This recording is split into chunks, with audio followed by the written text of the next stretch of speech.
All right, well, I guess we'll get going. Welcome, everybody. It's a pleasure to be here speaking at Ag Days. It's an honor to be on a panel here. I know all of my fellow panelists and look up to them all in their own way. So to get started, I'm Ryan Boyd. I farm just north of Brandon here by Forest. My parents, my mom and dad, and my wife Sarah, and we have two little kids, Piper and Bingham. Piper's 5 and Bingham is 2. So they've certainly changed my perspective on farming over the last few years.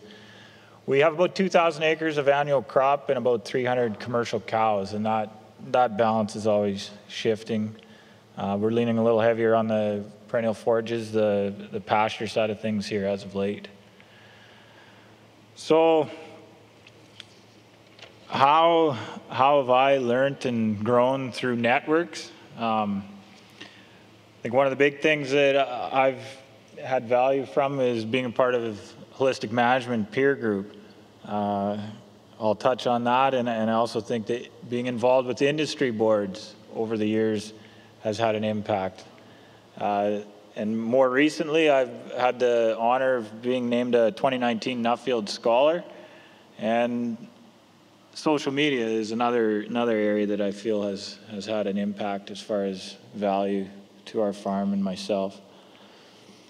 So whenever I give a presentation, I start with my goal, and that goes back to kind of the holistic mindset. Whatever we do on our farm and in our life, I guess we're trying to be goal oriented. So when we make decisions on the farm, I want that to serve the ultimate goal. And that, of course, has kind of led us down a path that we're focusing on what we call regenerative agriculture at this point in time.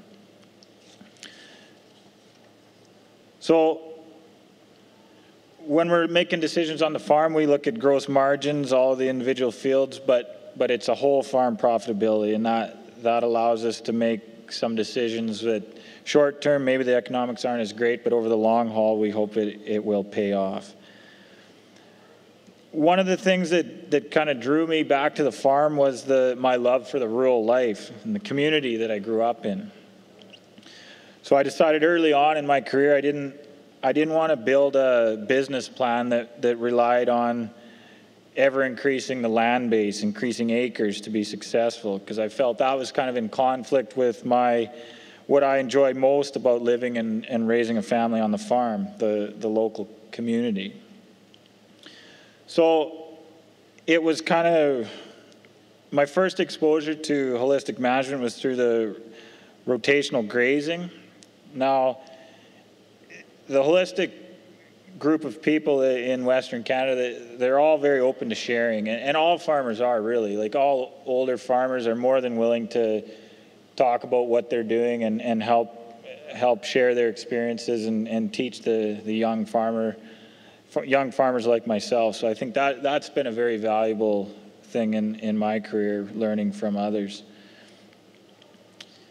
So what does the growth on our farm look like over the years? It's been more in the form of trying to add value to what we do and controlling costs. So some examples of that, we really try to focus on selling more bred cows, breeding stock, as opposed to calves.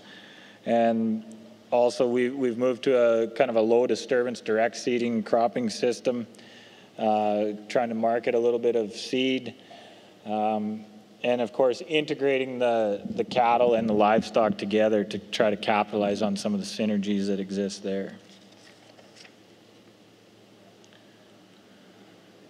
So part of the mantra of holistic management, you form a management group. A few years ago, talking with some friends that we'd met, and we figured we would benefit from having a peer group. We're not strict holistic management. You don't have to have taken the course or whatever, but we are all kind of holistically minded, big picture type thinkers. And that's where I've got to know Lydia over the years. Her and her partner are members of our group. So we're all young, I would say, innovative farmers. We're a diverse group. We have mixed grain livestock farmers. We have direct marketers, beef seed stock producers, we have honey producers, pork, sheep, even mushrooms, some market gardeners. So we started with a smaller group of about five couples or 5 farm enterprises represented. And we felt at the outset that wasn't really enough. So we've expanded now, and there's about 10 farms represented in our group now, and we're finding that's working a little better. Then it's not so critical that everybody is at each meeting. It's still, there's some good conversation and things to offer there. For the success of the group, I think it's critical. We're not there to judge. We're just there to talk and bounce ideas off each other. And we're trying to meet once a month in the winter here as of late. It's more difficult in the summertime. But what I find, it's very invigorating coming home from these meetings. You get excited about what you're doing at home. Because a lot of times on the farm at home, when you're trying to do different things, trying to change what you're doing, sometimes there's not a lot of expertise right close to home across the fence. So it's nice to have that community of others to bounce things off of. So we call ourselves the regenerates. Regenerative agriculture is kind of what we're into. Some of the things that has come out of that group for me, like Brian was talking before, moving cattle every day, that's a lot of people just can't get their head wrapped around that, but I think everybody in our group would have no issue with doing such crazy thing as moving cattle every day. It's so easy that my son in that picture there, he's about 1.5 years old. He can do it, so I don't see why anybody else can. Another thing that's came out of that group for us as far as production goes, we quit buying bulls. We started raising our own bulls. We use yearling bulls. We don't have a mature bull on the farm, so it's a way to cut costs, and we also see it as a way to intensively or just allow the animals to select themselves for high fertility and profitability in the long run. So, of course, a hot topic these days is feed costs. What are we doing to try to deal with the high cost of feed, the feed shortage that is a result of the lower moisture conditions this past summer? So that's been a hot topic. One of my friends, he hasn't fed a bale of hay yet this winter to his cows. He's been intensively grazing, giving some protein supplement, and his cattle are doing just fine, still out there grazing, if you can believe that. Shelter belts was a big topic. We had our last meeting, which most places you go in the ag world, that's not really of interest to a lot of people, but I guess to us it is. Another area, the industry boards. I think for a young person in ag, it really is, there's a ton of opportunity to get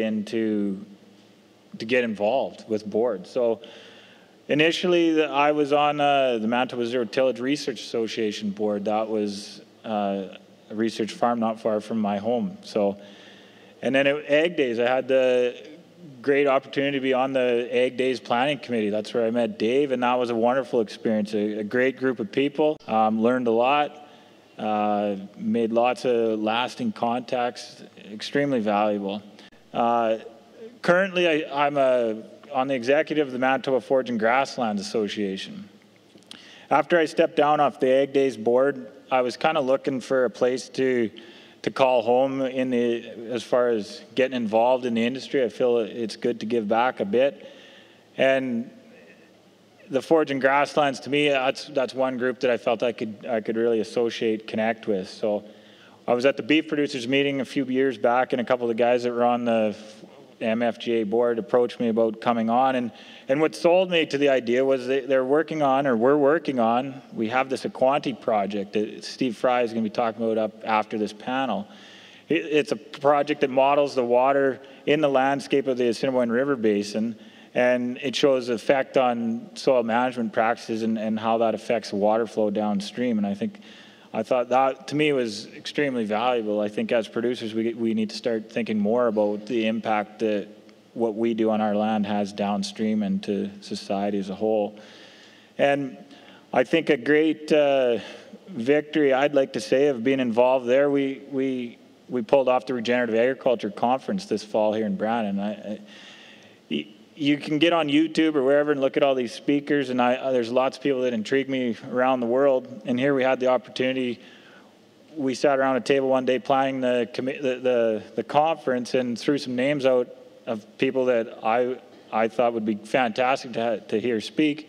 And lo and behold, we landed a bunch of those speakers, and they came to Brandon. So that was, you sometimes, I think we underestimate how big our circle of influence is and just what might come about that. Also, through the MFGA, I've been involved in some planning talks with the provincial government, talking about what the carbon economy looks like, or how is agriculture going to deal with lowering our agriculture emissions. So it's been an interesting journey getting involved there with the forage and grasslands. And Nuffield Canada, so like I was saying, I've been awarded a 2019 Nuffield Scholarship. So what the Nuffield Group is, Nuffield Canada is affiliated with the Nuffield International Group. There's several countries involved there. And each year there's these scholarships awarded. And the idea is they're cultivating agriculture leaders through international experience. And the commitment is 10 weeks of international travel, 6 of those being consecutive. You choose a topic of research, the topic of study, and travel around the world, calling upon past Nuffield scholars and also experts from all over at the grassroots level, right up through scientists, to hopefully bring back to Canada some new ideas and also develop leaders to lead our industry into the future. So if anybody's interested in the Nuffield program, I encourage you to look into it. Every year the application deadline is the 30th of April. There's awesome opportunities available there. So what is it looking like for me? I'm taking off here in about a month and a half for a 2-month journey, starting in Iowa, then onward to Washington, D.C., Florida, Mexico, Brazil, Netherlands, New Zealand, and then some personal study after that is going to take me back to the U.S., the U.K., Australia, and hopefully Argentina. So my study topic being grazing ruminants, a resilient long-term solution to agriculture profitability, productivity, and climate change. So I look forward to reporting back to you on that. Where are we at for time? Okay. So, and then I guess in this day and age, talking about networking and peer groups, I would be remiss if I didn't talk about the social media. I'll admit I'm not a Facebooker. I'm not on Facebook, never have. But I am on Twitter. I'm not extremely active, but I have found a lot of value on Twitter when it comes to things like learning about cover cropping and soil health, soil carbon. There's a lot of people, a lot of other farmers worldwide trying these things and experimenting, and I find it interesting, the dynamic, the exchange that occurs on there, and the learning from each other from varied distances across the world.